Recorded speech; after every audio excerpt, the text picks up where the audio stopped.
Now we're going to dive into the code. Yep, we're going to start talking about code, and we'll spend most of the rest of the day talking about the commercial energy code here in Georgia. I believe the next slide is going to tell us, hey, look, the IECC 2009 is one of the two code compliance pathways. When you take a look at this, you'll see that it also references ASHRAE 90.1 2007. So you basically get two compliance pathways. You can choose Chapter 5 from this code, or you can choose ASHRAE 90.1. Here in Georgia, we've basically referenced it to the 2007 version of 90.1.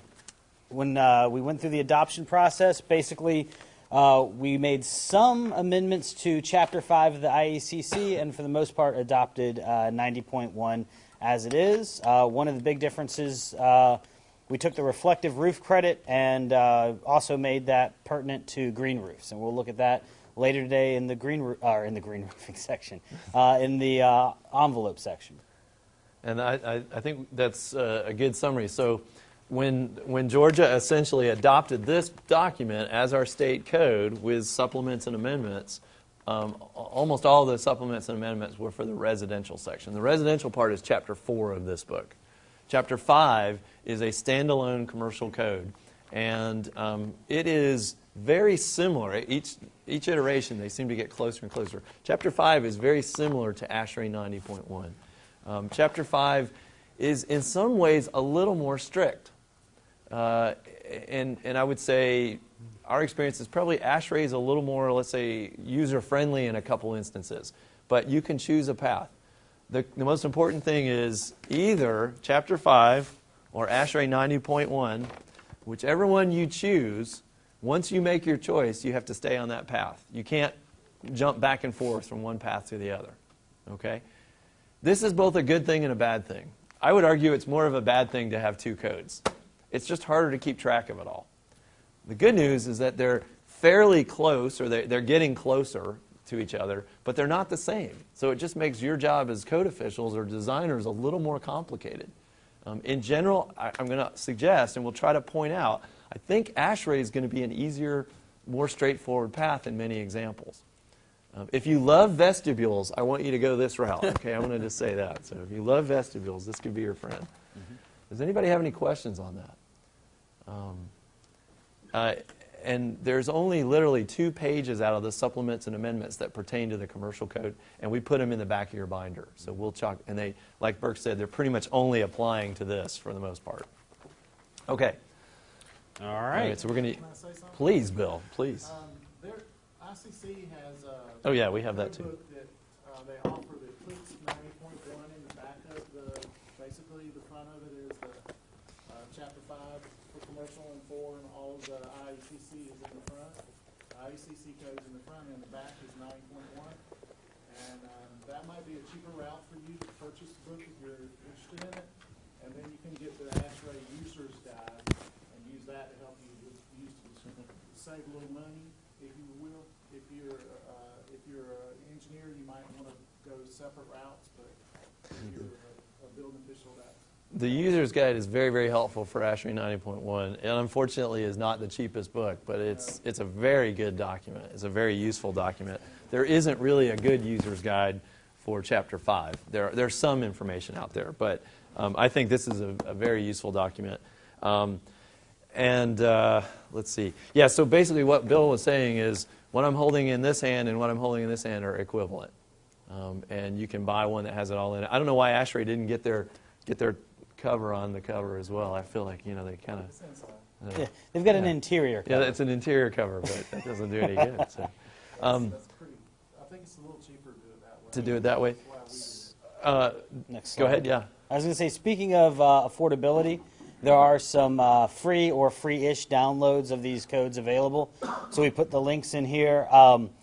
You can basically get a copy of the IECC. I think that one's still free, as well as the state amendments, which are obviously free and available at DCA's website. And for a while, there were free copies of ASHRAE, but Mike downloaded all of them. So now you can get one for $20, which is... No, actually, Yes, one of our coworkers sent this email around saying that I had downloaded 20,000 copies and was selling them on eBay, but that's not true. Just in case that rumor comes up. But ASHRAE does not give stuff away. Has anybody looked at the price of ASHRAE materials? And I bought this code book from ASHRAE for like $130 or so. It was pretty even, and I'm a member, so my member price was pretty pricey. But even though the free downloads are not available anymore, you can get this electronically for $19. That is unbelievably good deal. That's an unbelievably good deal for an ASHRAE document. And I would encourage you to take advantage of that. I think that that is a terrific option. And like I said, I think you're going to find that ASHRAE is probably a little more straightforward on some areas. But both codes are viable. This one, like Burke said, you can get for free as far as we still know. And there's the link for that. I don't think if you just do commercial, I don't think you need all the Georgia amendments because we gave you the 2 pages that pertain to commercial, but you can get them if you want them. Any questions on that? Yes, Alan. Just as a general question Uh-huh. to the design people in the room and possibly yourselves, is anybody seen whether anybody is using ASHRAE 90.1 versus the energy code? Is there any like the architects are all using that in place of the energy code, or are you using the energy code 99% of the time? Or Are you using Chapter 5 or are you using ASHRAE is the question. We're using ASHRAE. What about y'all? who's we? ASHRAE? Manly Spangler Smith Architect. Generally, bigger projects tend to go with ASHRAE. That's been our experience. I hesitate to make any real sweeping statements about who's using what, but that's been my experience is that bigger projects almost always use ASHRAE.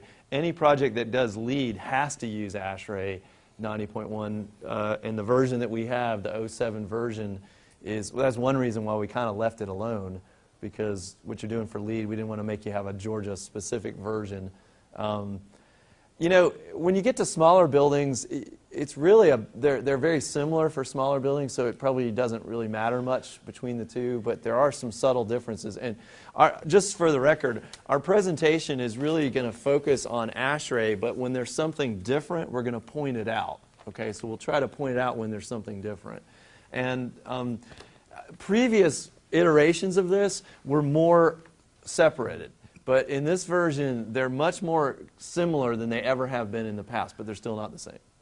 As a follow-up to Yeah. that one, we have turned in from an industrial town to more of a commercial town, and we're finding more and more developers are wanting to take these large textile mills and other factories and convert them to residences, Right. condominiums, et cetera. Yeah. Would one of those be more appropriate for that type of building to look into, or does it matter in that regard? I don't think with a retrofit one works better than the other. Yeah. Of course, if you've got that type of change Yeah. in use, you know, if you're converting it to residential and it's below, you know, 3 stories or below, you're basically looking at the residential code, even though it was previously an industrial building. So. Yeah, and Above 3 stories. yeah, Okay. I was going to say, for what you're asking, you're not going to see a whole lot of difference anymore. You would have in the previous, you know, the code in Georgia as of December 31st of last year, there was a bigger difference between the two. At the time, actually, for that situation you described, ASHRAE would have been more stringent because the code last year had a sort of a loophole for multifamily that did not require rigid insulation on steel framing, for example.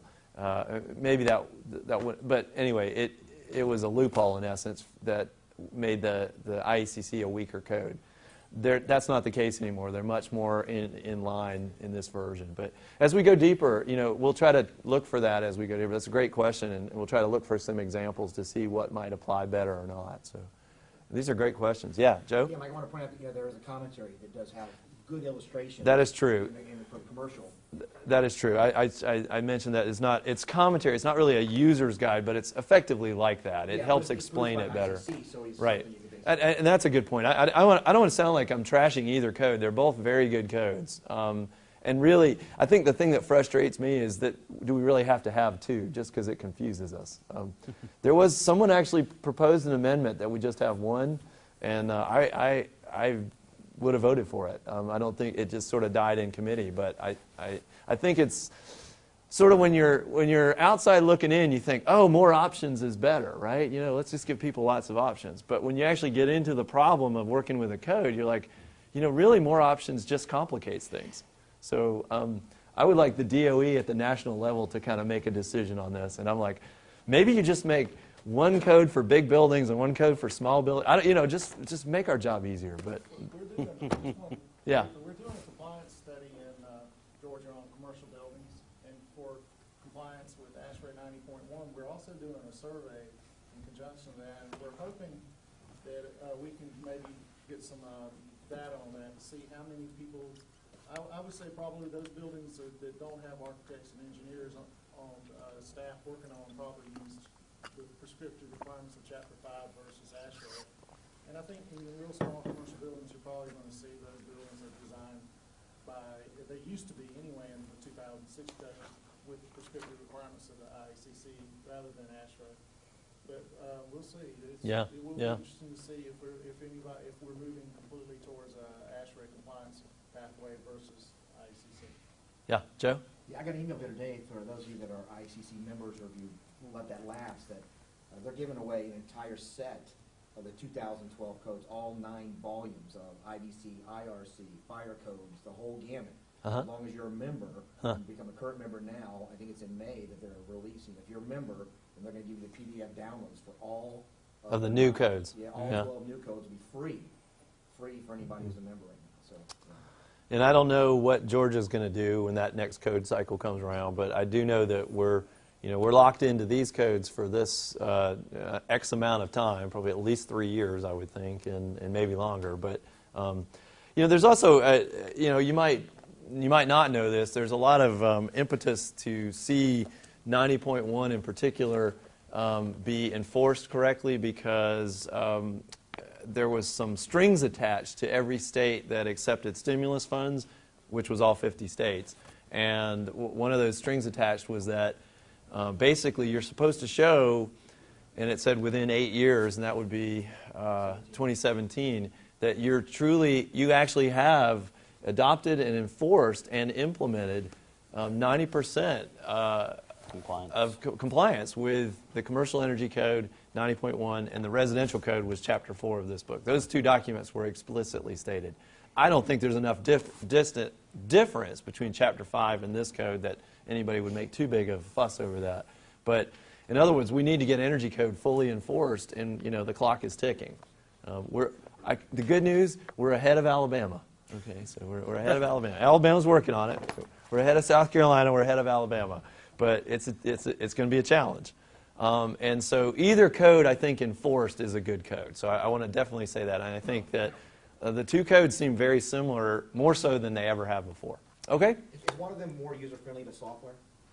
We're going to look at the ComCheck software. And it's pretty limiting. I would thought that especially for the ASHRAE, I think there's some software out there. There is, but it's really very similar to ComCheck. So I think ComCheck is pretty doable for a lot of buildings, but for complicated buildings, you're probably going to look at simulation.